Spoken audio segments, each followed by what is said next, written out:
I'm going to hand over to Amal to start us off, and I'm going to be manning the chat, answering your questions as best as I can. Great. Welcome, everybody, as Cassie said. So before we dive into today's session, I wanted to do a little bit of a check-in. So what I'm going to ask you all to do is just to let me know how you're all feeling today. So using the chat box, if you could maybe think about which of these images you most identify with. So that could be a feeling of feeling great with a butterfly, or flower, feeling pretty good, or doing okay with the sun. Could be better, really struggling, or I need support. And I decided to start on with this particular slide today because I think it's really important that we do check-ins with ourselves regularly. And most importantly as well, what I really like about this particular image is that it really normalizes the idea that sometimes we are not going to have great days. Sometimes we're just going to be doing okay, or some days we could be doing even better. And that's okay as well. And I think if we start shifting our brain to thinking about actually, if today's not a good day, just naming that and knowing that that's absolutely normal, I think it kind of helps us to almost think about some of the reflect on our day. So I really encourage you all to use the chat box, and Cassie, you can monitor that as we go along. Okay, so the hopes and aims for today's session. So today we're going to be thinking about emotional literacy coaching and why it's important to when we're thinking about developing positive relationship with young people. We're going to think about how children and young people communicate through behavior. We're also going to be thinking about the 4 different steps to emotional coaching. What we're really hoping is by the end of today's session that you're going to have some practical skills that you can take away and that you can try at home with your young person. We can also think a little bit about active listening. I think one of the, and I'm sure Emma and Cassie will both agree, one of the things that we all find is when we work with teenagers and young people, one of the biggest things that they say is, quite often, my mom or my dad or my carer, they just don't listen to me, they just don't understand. So what we really wanted to do today was spend some time to think about how can we show that we're actively listening to young people? What skills and strategies can we use to showcase that? We're also going to be introducing the principle of attuned interaction today. And finally, we're going to leave you with some exercises for you to try at home with your young person. So, without further ado, we're going to think a little bit about what emotional coaching is. So emotional coaching is helping children and young people to understand the different emotions that they experience, why they occur, and how to handle them. So it's really important to know that the term emotional coaching is actually a protected word. It's been copyrighted in that sense. But essentially, it means the same thing, whether we're saying emotional coaching or emotional literacy coaching or mentoring. It all to some degree means the same thing.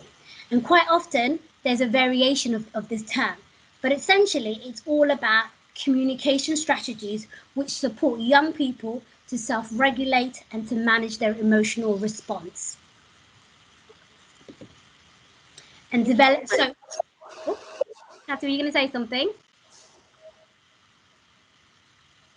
Okay, so I'm going to carry on. So developing young people's emotional literacy and what that involves. So what we're hoping today is to really think about how can we teach young people about the world of emotion in the moment. So quite often, young people, what we know is that they might react to a particular situation. And what we want to think about is how can we support them? What strategies can we give them when they're experiencing that up and down? How do we normalize negative emotion? So the idea of, it's okay to feel angry sometimes. And sometimes it's normal to feel angry, and accepting some of that negative emotion as normal. Using negative moments as opportunities for teaching. And that's really important for us to flag. So today we're going to be thinking about those specific steps for emotional coaching and how when there's been a negative behavior, how you can use that moment to connect with your young person, how you can use that moment to teach your young person to self-regulate and to teach them about their emotion. And what we're hoping as well is around building trust and respectful relationship with young people. So that's what emotional literacy is all about. It's about giving them the skills and for us to build those relationships with them. Okay. So I think, Emma, are you going to introduce the 4 steps? Yeah, I'm happy to take over here. So yeah, just to introduce myself quickly, I'm Emma. As Mr. Francis said, it's lovely to be here with you all. After that really nice introduction from Amal about what emotion coaching is and kind of some of the skills that might enable you to use with your young people, we're going to break it down into sort of the 4 kind of recognised steps. So they're sort of highlighted here, and we're going to go through them in a bit more detail. But we're thinking about recognising young people's feelings and empathising with them first of all. So really helping them just to name what they're actually feeling, identifying it in them, and helping them to see that we've seen them, we've noticed how they're feeling, and that we can be there with them in that feeling.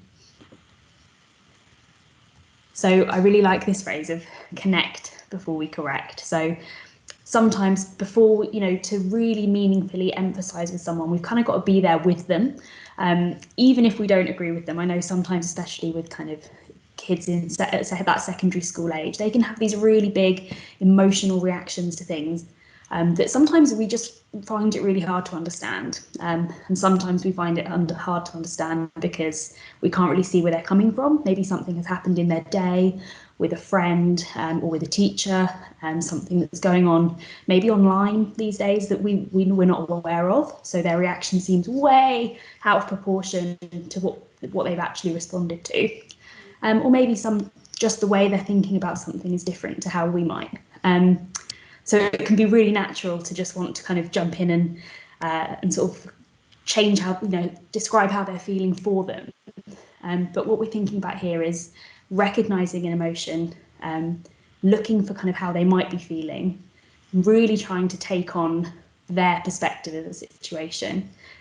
So again, like that top point is so helpful, not always agreeing with them because we won't always agree with them, but kind of whatever our thought, just being able to take that step back and see how they might be seeing it, and recognize that however they're responding, it is natural and normal, and they're probably not choosing to feel that way. It's something really kind of deep within them.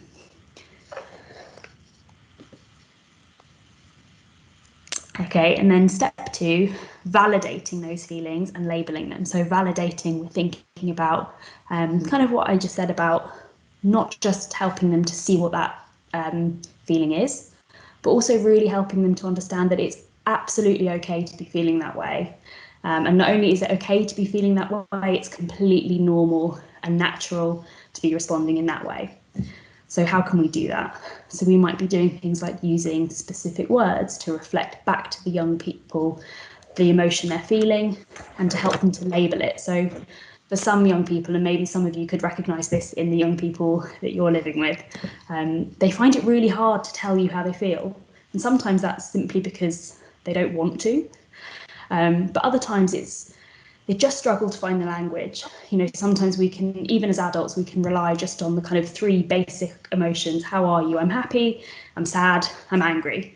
And if we think about kind of the whole spectrum of how we can feel, it can be really helpful and empowering just to have the language. And one way we might start to kind of get there with young people is just by observing. Did someone have something to add?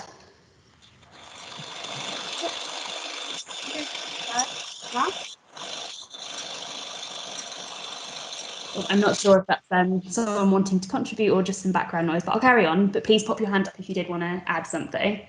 So it might be that rather than giving a name to the young person's feeling, we might just tell them, saying what we're seeing. So it might be just saying, oh, I can see that you're really, you really seem to be quite frustrated. Your fists are really clenched. I can see that you're grinding your teeth a little bit. I can see that you've sort of backed away from me. So we can tell that we're understanding them. We can see how they're feeling, and we're not blaming them or applying any kind of we're not, you know, responding to them in a way that is challenging how they're feeling. We're really just going with it, naming how they're feeling, maybe gently offering some ideas for how to name that feeling. And that will gradually help to hopefully soothe them to come down to a point where they can communicate how they're feeling a little bit better.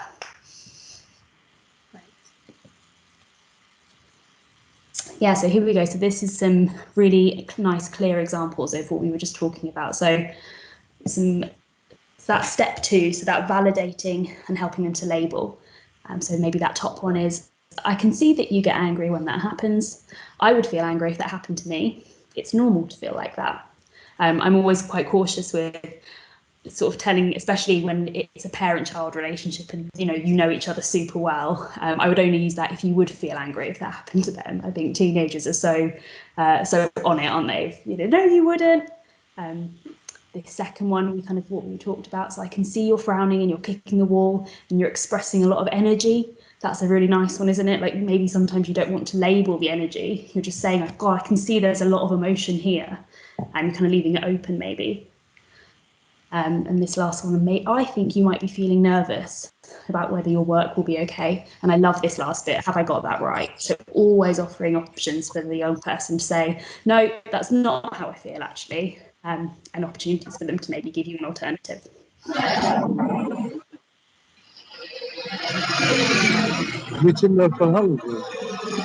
I think somebody needs to be on mute. We can hear lots of feedback.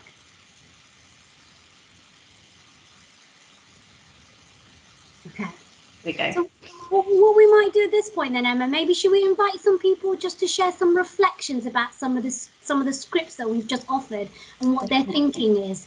Do they like it? Do they see that working in their family? Is there ones that they can think of that they feel that would be even better? These are not perfect examples. These are just some that we came up with that we thought might be helpful. So we would encourage you to think of your own as well. As Emma said beautifully already, you know your young people better than we do. So if anybody wants to shout out or put something in the chat box, happy to take any questions as well at this point. I've got a question, Amal, actually, and Emma. At this point, using this dialogue, if the young person denies that feeling, you know, no, I'm not angry, or no, you know, I'm not sad, or whatever, how would a parent react in that situation? Emma, do you want me to try first? Yeah, you go for it first, and then I'll maybe add in anything at the end. I'm sure you'll do it beautifully. I was just going to say, do you know what? I think that's really important. If they're rejecting that label that you're giving, and they say, no, I'm not angry or I'm not sad, that's really important to listen to them, because they might not be feeling that way. I mean, they might be expressing it in an angry way, but actually that's not what they're feeling. So if you refer back to that first session that we did together, and we were thinking about the iceberg, and remember we said at the top of the iceberg is probably 10% of what we see. So that behavior might very much look like anger, might very much look like they're sad, but actually underneath that, that's not what they're trying to express. So I would almost say, okay, you're not feeling angry or you're not feeling sad, then tell me what you're feeling. Why don't you share with me with that? So or you could say, you know, it seems that I've got that wrong. It seems that I've got what it looked like to me was anger, but maybe it's something else. And then maybe unpicking that with the young person. Definitely. I think that's spot on, Amal. I think, you know, sometimes if we jump in too quickly with a label for the feeling, it can be really frustrating. You know, if you're already feeling something really strong and then someone tells you you're feeling something else, it kind of feels like they haven't understood you. So yeah, I think that's a really key thing, to be able to say, oh, I've got that wrong, why don't you tell me? And maybe if you're feeling a bit cautious about labeling, you can start with those kind of things of just naming what you're seeing. You know, like a couple of these examples here, I can see you're frowning, I can see you've just kicked this, I can see you've just pushed that off your table, and just kind of going there maybe that way instead. Right. And any other questions, Kathy? Yes, there is one hand up from Murad. Do you want to unmute? And please welcome to speak, Murad. Thank you. Yes. Hi. No, it's not Murad. It's not my name, but it's anyway. Sorry. Sorry. It's okay. It's okay. I'm using another account. I just want to ask you something. Mm, what happened to me is I have a very good communication with my child. He talked to me a lot. And when he is showing signs that he need to talk, if I ask him and he doesn't want to say nothing, I don't force him. I just let him, in his own time, speak to me. But when he gets, okay, it's like I don't know how to deal when I try to reassure him about things, about something that he's bothered about, and he doesn't. It's not like he doesn't respond, but I don't know how to put his mind at rest. He still keep thinking about the thing who is bothering him, and keep thinking and keep thinking. So, there is any tip that I should use, or is normal that at this age they just overthink the things again and again and again and again? I think that's a really good question. So I guess for me, I would want to find out what he's overthinking. I would almost want to investigate that a little bit and find out what is he feeling anxious, and if he Yeah, is the feeling thing anxious. is, once I know why he is overthinking, it can be anything. It can be I don't know, anything. It can be something very trivial. Okay, he tell me what is the problem, but Okay, then he keeps going on. okay. You know what I mean? And Mm, even I say to him, no, what you are feeling is normal. This is all right. It's going to be fine. Still, he's bothered about yeah. that. So I And don't what know I if it's a normal. I was yeah. trying to listen today about things about brain development in teenagers, how they work little bit, and they were saying like teenagers have problem making decisions. So I don't know how, as a parents, we should react when they are worried about something. Yeah, absolutely. And we'll definitely cover this in our last session. So we've got a session around anxiety and supporting young people who might be anxious. Um, but I think what I hear you saying is quite often he's quite good at communicating that feeling, but actually he doesn't almost maybe not know what to do with it after he's spoken about it. And I think Exactly. what would be really nice at that point is I would almost say, there's lots of different strategies that you could use to support him to almost move past an event or an incident or whatever it is that he's trying to communicate with you. And one of the ways that you could do through that is lots of evidence has shown things like mindfulness, and we'll definitely cover this in our fourth session. So you could try maybe doing mindfulness with him, some breathing exercises. I've seen young people react really well to writing things down in a journal. So almost like once he's told you, he can write it down in a journal or in a book, and then almost close that book to signify that actually that's the end of it. Thank you so much. Great. Emma, do you have any ideas to add to that? No, I think there are a couple of really great ideas, and I think sometimes it is about finding what works for that young person. So it might be writing something down, maybe drawing something, or not drawing necessarily like art, but maybe just making some simple sort of like a mind map or some arrows that show this happened, I felt like this, and it led to this, and this is what I'm going to do next. Some young people find it really helpful to just have a bit of a plan, even if it's something really small, like Amal said, like this has happened, and to help myself, I'm going to go for a short walk, or I'm going to take some time to do some breathing. I can sometimes feel that just those tiny little things really helpful. And definitely hold on to this example, because in session 4, when we think about how to support young people who might be anxious, we'll go through a lot of evidence-based strategies that have been proven to support young people to regulate and to almost to feel better about a situation. Any other questions, Kathy, before we move on? No, none at all. Thanks, Mel. Great. So now we're going to move to step 3, which is setting limits if needed. And we put if needed here because sometimes you might not need this step.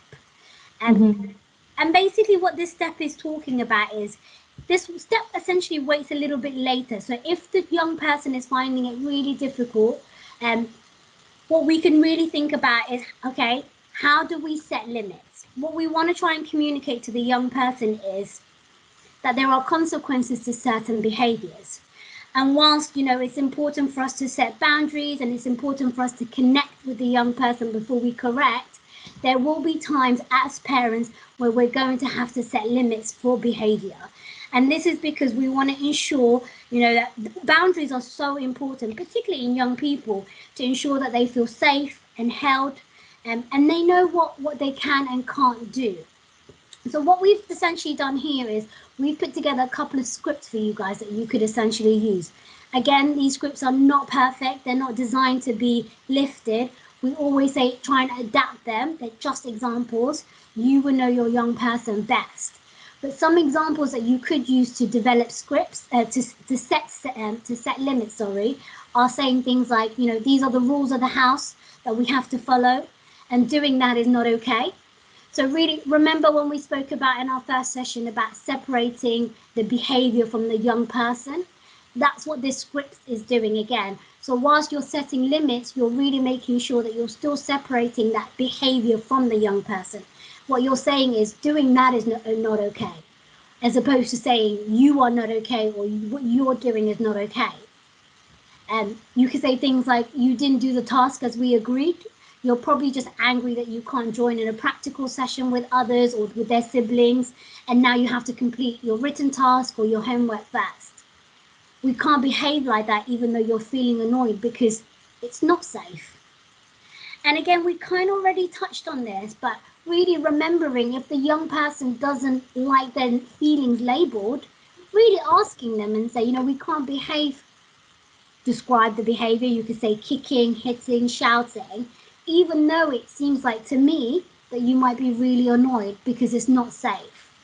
And then check in with them and say, that's how I see your behavior. Is that what you're trying to communicate? Remember remember step 2 that Emma was going through. Always check in with the young person that you've understood and interpreted their behavior correctly in terms of how they might be feeling. Mal, sorry, can I stop you there before we move on? Sorry, there was a couple of comments that came through late for me. Nadia, she attended the first workshop, and she's made a comment here that she finds it helpful to connect with her child, to talk about their own previous experiences as a parent. Look, this happened to me when I was much younger, or I've been through the same thing, and that's really helped to show the young person that they too are human, and even as parents, as 40, 50, whatever year olds, they still understand and they can still relate to them. I think that's really useful. Showing that personal aspect is really nice. I love that. I think that's a beautiful example. And the second one, there was a question from Daniela that actually sometimes young people don't like to talk with them or express their feelings, and how can we get them to do that? I think one of the things that I've learned from my experience of working with young people and teenagers is that sometimes they don't want to talk to their parents. That's the reality of it. And I think if we try and remember where we were at their age when we're 15, 14, there are certain topics that we just don't want to talk to our parents. And I think at that point, our job as adults, as parents and carers, is maybe thinking about, okay, maybe the young person might not feel comfortable talking to me, but who can I get to support them to talk about their feelings? Because sometimes you might not be the best placed person, but they might have an older cousin, they might have an older brother, an older sister that you could essentially employ and say, I know he's going through something, can you have a chat with him? Emma, what do you think? Yeah, I think that's definitely a point. I definitely, when I was a teenager, had lots of things that I didn't want to talk to my parents about. But I would also say there's maybe as well something about the timing. I think sometimes trying to speak to young people when they're really in the moment of feeling sad, angry, frustrated, embarrassed, self-conscious, actually they're just not in the right space. So sometimes it's about finding a period of time where maybe they've had a really good day, or they're feeling really relaxed, they're doing something they enjoy, and that can be the time to talk about feelings, and it doesn't have to be heavy. So maybe if you have a young person who enjoys cooking, it might be that you're doing some simple cooking together, and having a chat that way, or maybe going out for a walk together.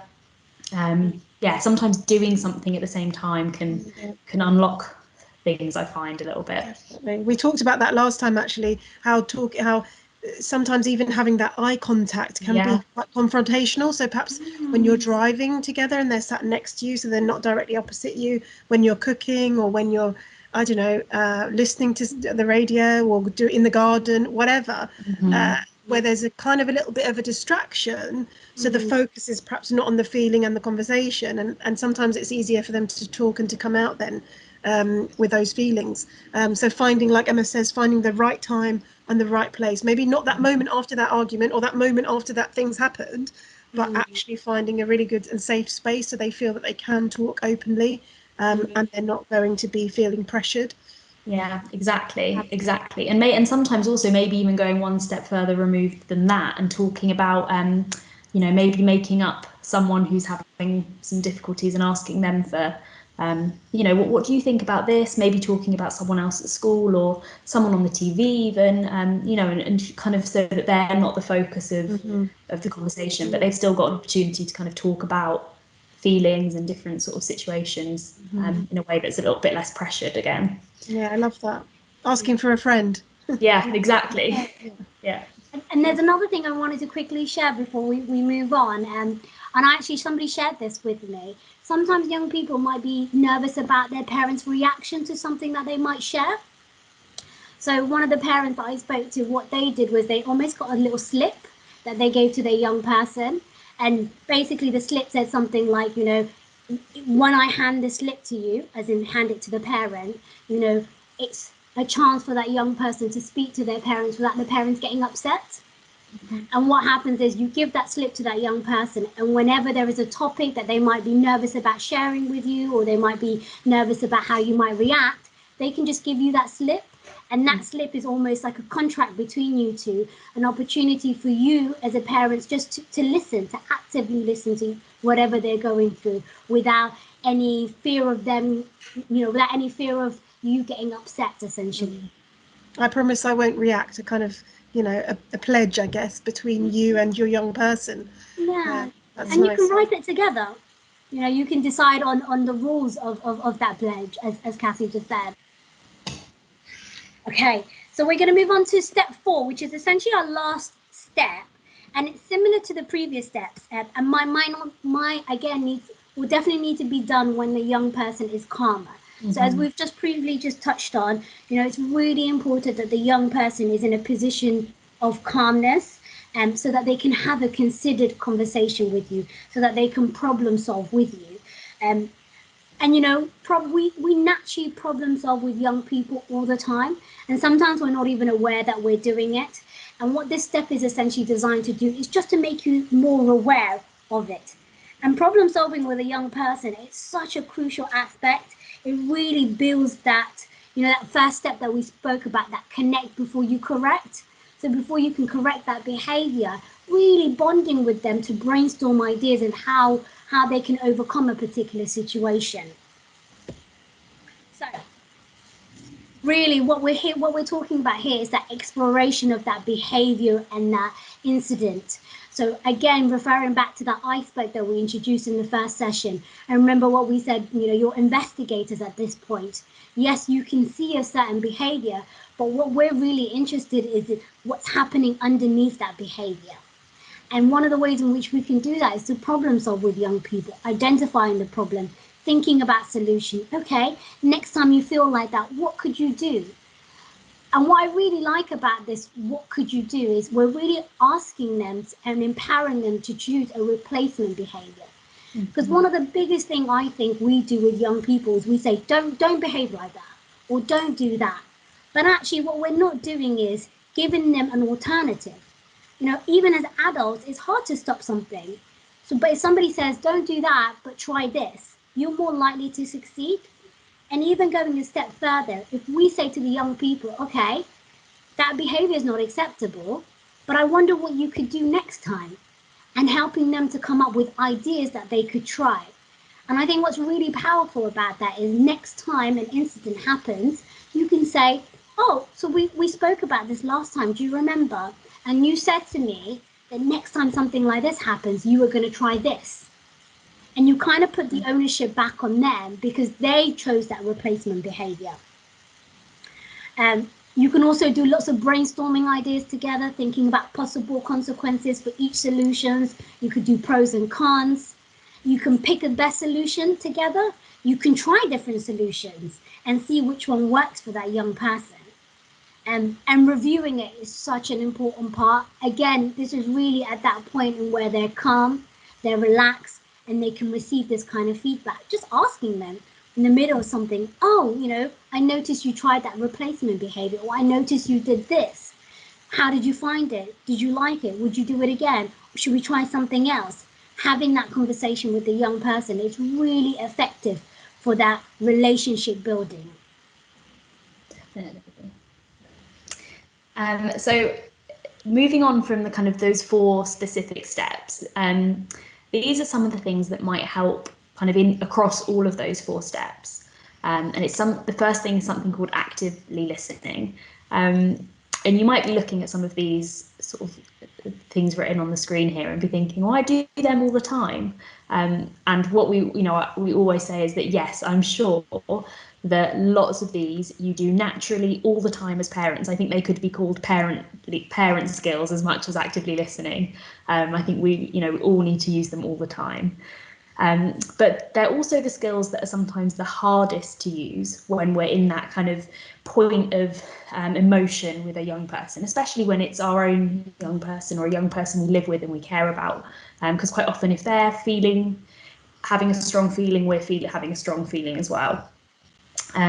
But yeah, these actively listening skills can be so helpful to remind ourselves of when we're having these conversations with young people about emotions. So the first is something we absolutely all do all the time, which is our body language. So maybe taking a second if you're sort of having one of these emotional conversations, emotion coaching conversations with your young person, is just thinking about your body language, because that can sometimes be the most important thing.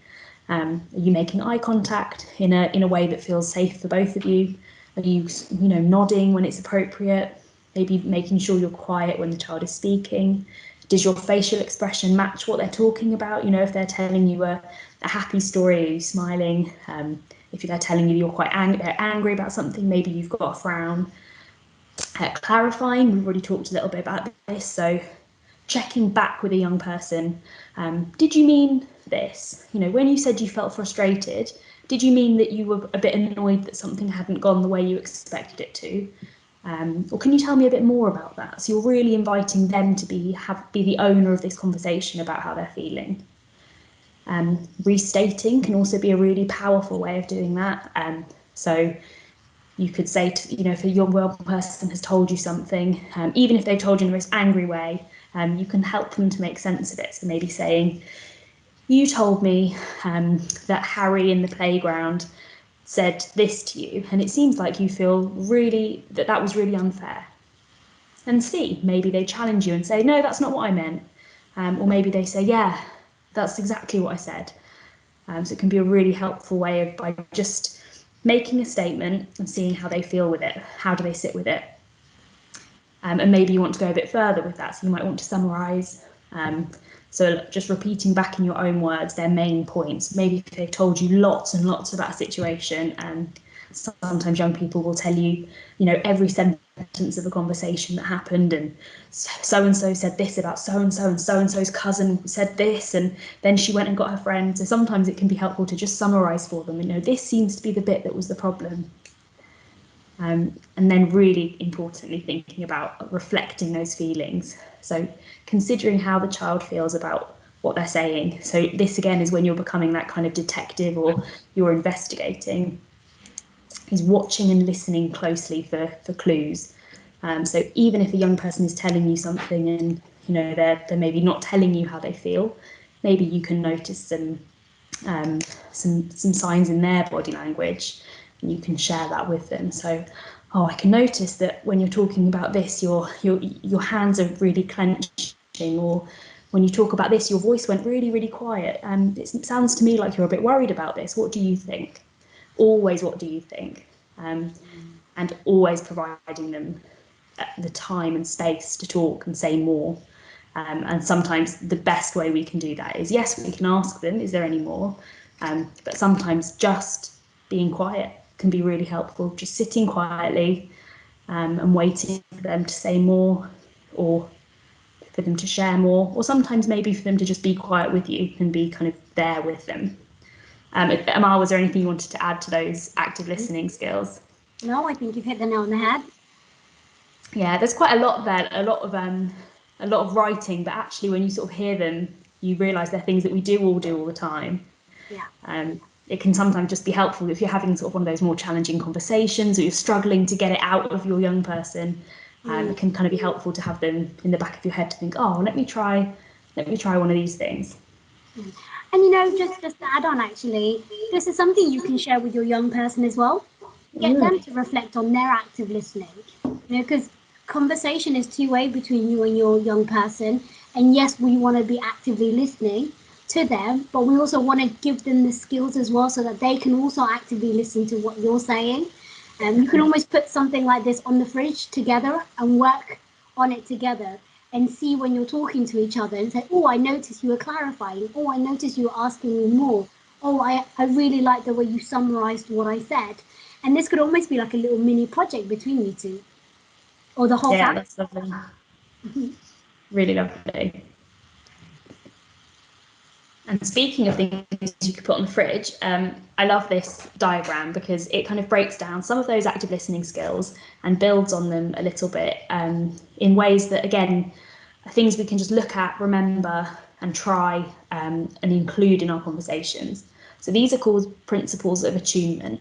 And attunement, really, when we're talking about attunement, we're just talking about those relationships, those conversations where we're responding to each other, we're being sensitive to each other, we're picking up on each other's cues, so those little clues of how the other person is behaving or what they're saying, and we're speaking and continuing that conversation in a way that is really helping that young person to feel connected and feel like someone's really listening to me. And we know that this kind of attuned interaction or attuned conversation is more likely to end up in that young person feeling like they can get to what they're feeling and find a way to manage it.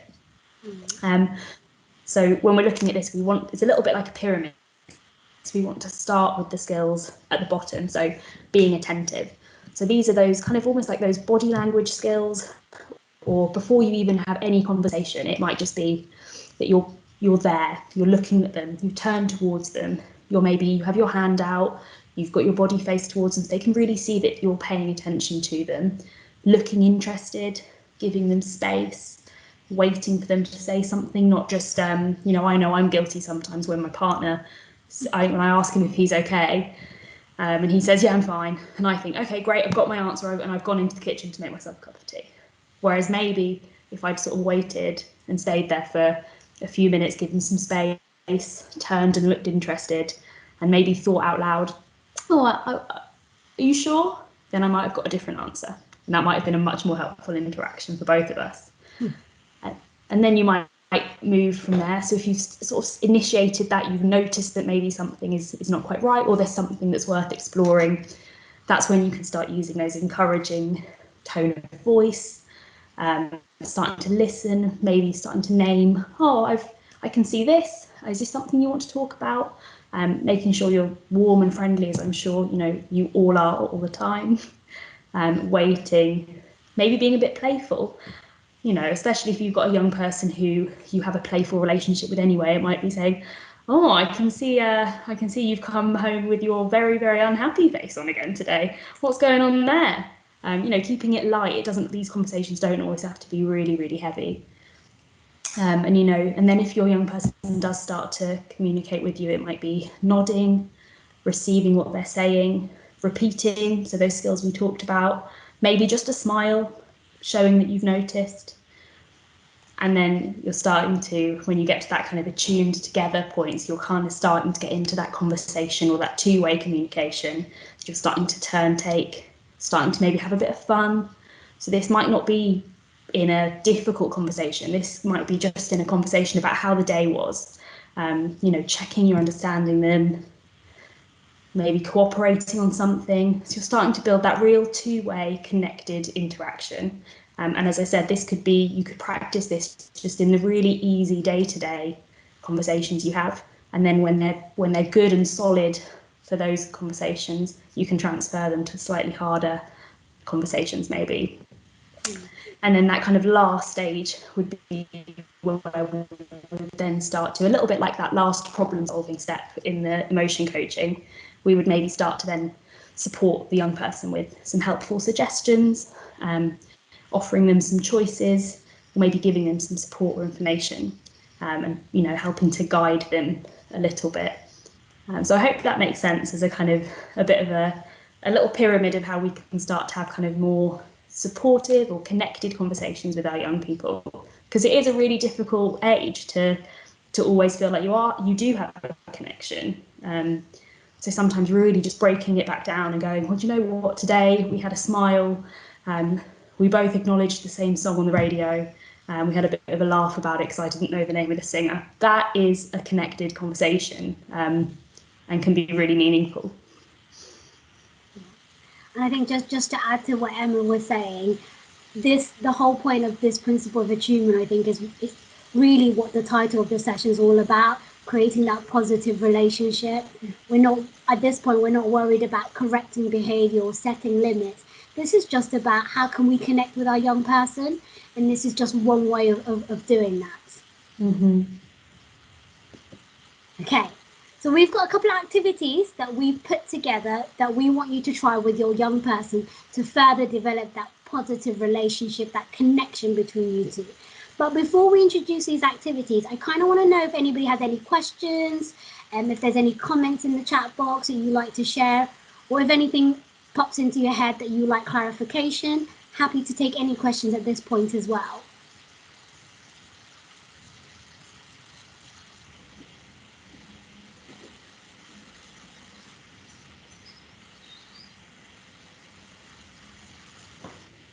No questions yet, Amal, no questions. Okay, so we've still got a little bit, so we'll see at the end then, hopefully. Okay, so I put together a couple of exercises that I want you to go away and try with your young people. So remember, these slides are going to be given, going to be emailed over, I'm assuming, Cassie. Am I right in saying that? Yeah, sorry, all of the workshops are recorded and uploaded onto the parent portal on the website, so you can see those there, no problem. Absolutely. Perfect. Thanks, Kathy. So one of the things we want to try and do is try an exercise called communication building. So this is just a fun exercise that you can do. And the instructions are written here for you, so you can print it out, you can write it down.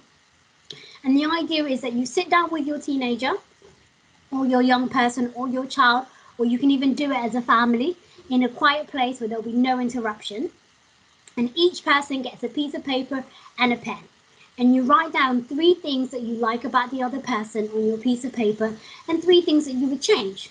And after you're both done, you both take time to agree that you will try out best to listen to each other.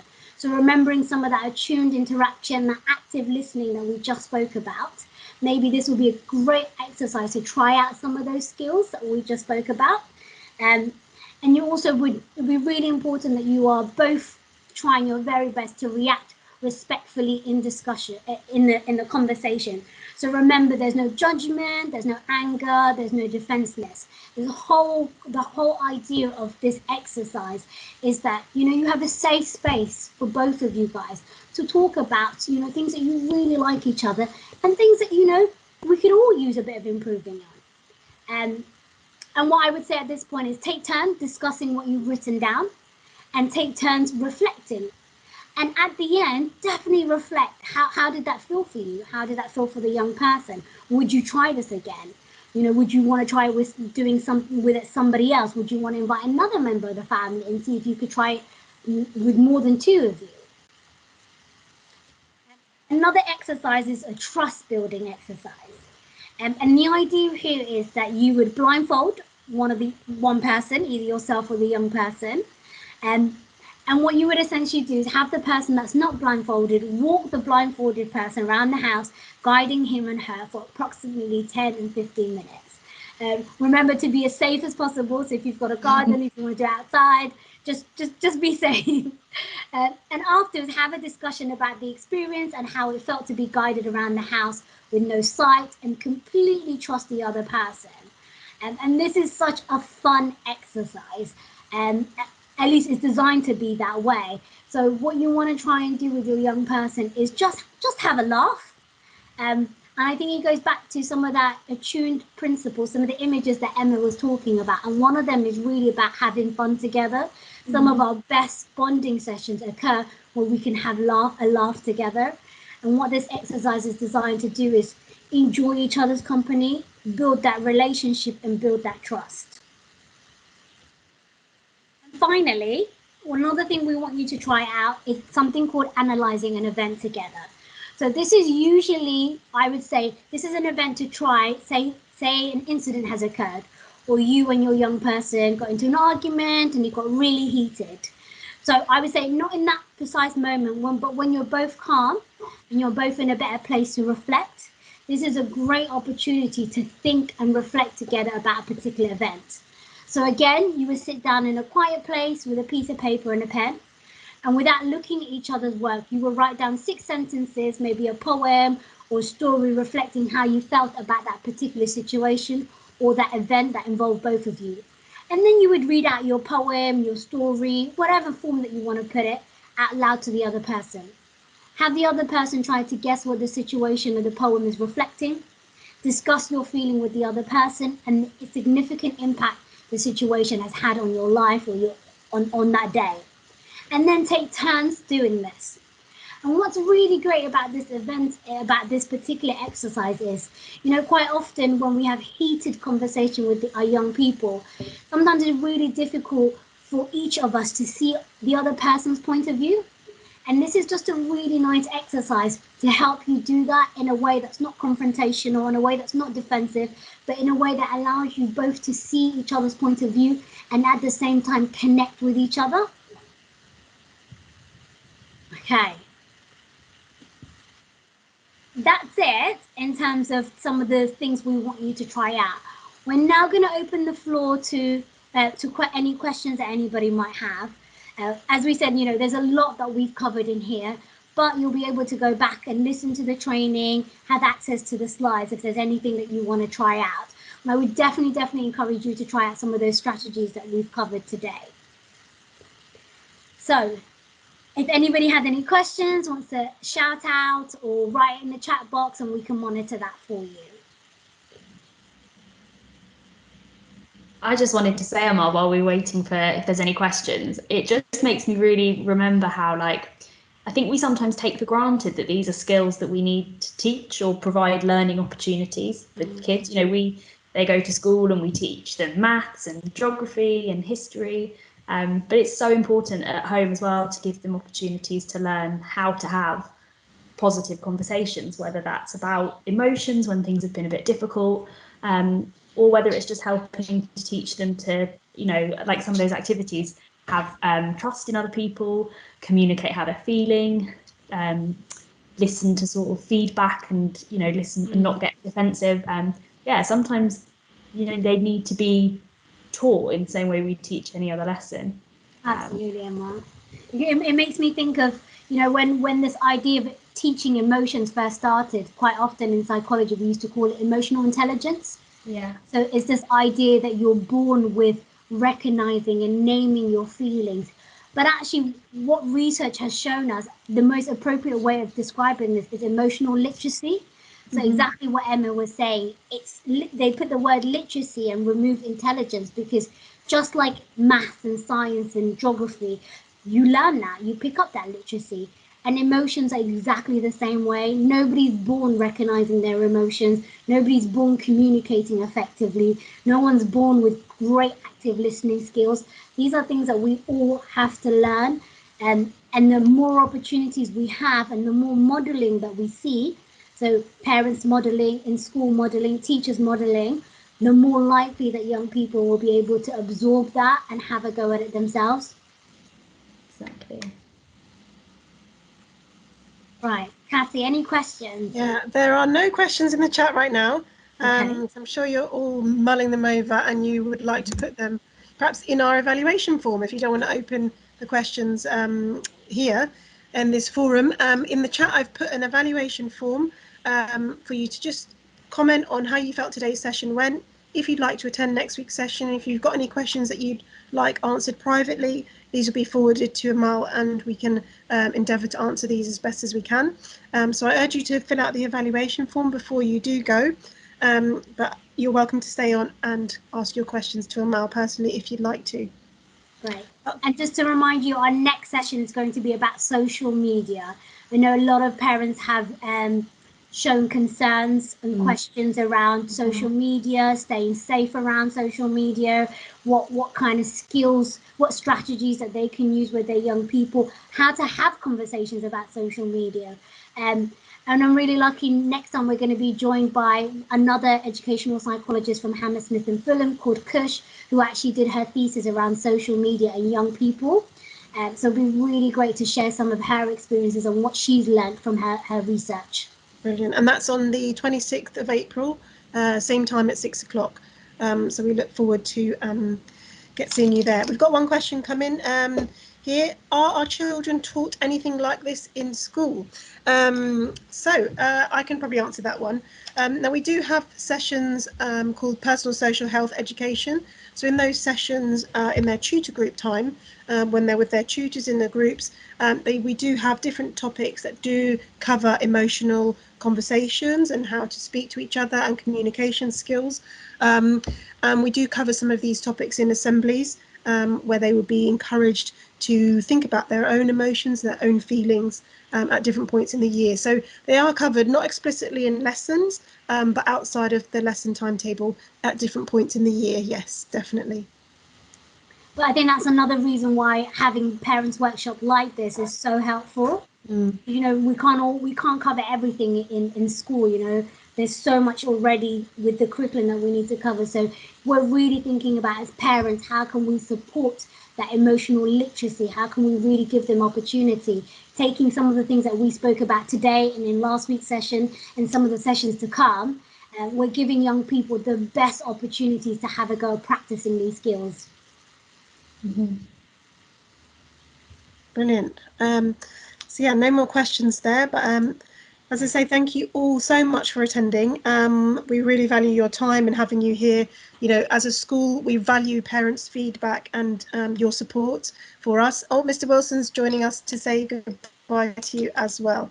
So I'll pass over to him very quickly. No, thank you very much again, everyone, for joining. It's so important, you know, to have these workshops. And that question at the end that really sums it up for me, because what we try and do at the Hurlingham Academy is not just to tell pupils why they should do things, but we always explain as to why we're asking them to do it, but also get them to understand if they've made a mistake, what the correct behavior should be, and give them options. So it's so great having this workshop, and Amal and her team doing this for us every week is so critical. But the feedback, as I said, has been really positive, really helpful for parents. So if there's anything else that you would like support with, please let us know. We're more than happy to speak to the local authority or look within our school for teachers who are able to offer workshops. But thank you very much for joining us today. Thank you, everyone. And thanks again to Amal. Thanks so much, Amal. And hopefully we'll see you all on the 26th. So thanks again. Great. Excellent. Thank you, Emma, as well. Thank you, everyone. Bye-bye. Bye-bye. Thanks.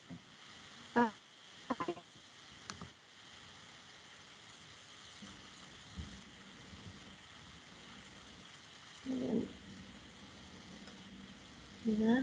Bye. Bye-bye. Thank you. They were slowly leaving.